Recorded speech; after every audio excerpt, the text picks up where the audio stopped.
এই রান্নাটা হয়ে গেলেই সবাইকে ডেকে খেতে বসিয়ে দেবা বৌমা। আচ্ছা মা, ঠিক আছে। মা, ও মা, এই বাঞ্চতটা এখানে কেন এসছে? তুই কার কথা বলছিস? এই যে মাসিমা, আমার কথা বলছি গো। আপনার ছেলেটা না খুব দুষ্টু, একটু ইয়ার কিউ বোঝে না বাবা গো বাবা। হ্যাঁ গো, তুমি আমার ভাইকে গালাগালি দিলে।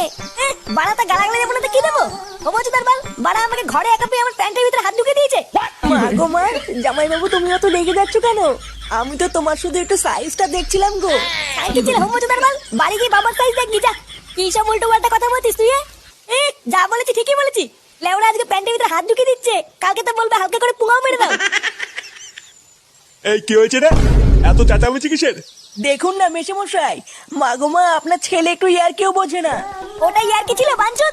দেখেছেন তো কিভাবে বলছে। দেখো মা, আমি কিন্তু বলে দিচ্ছি, এই চুদির ভাই যদি বাড়িতে থাকে আমি কিন্তু বাড়ি থাকবো না, বলে দিলাম। চোরে বাচ্চা, তুই ঘর থেকে বেরিয়ে যা। আমরা কোনো কাজকর্মের বেলায় নেই, কোনো রোজগার পাতি নেই, আবার বড় বড় কথা। ও বাড়া, মায়ের থেকে মাসির দরদ বেশি, তাই তো? বাড়া এখন তো দেখছি আমার থেকে এই বাড়িতে এই হোমোচোদার দাম বেশি। লেওড়া যেদিন এই হোমোচোদাটা তোমার ধুতির ভিতরে হাত ঢুকিয়ে নেয়ানারি করবে সেদিন বুঝবা বালের এই বাড়িতে আমার কোনো দামই নেই।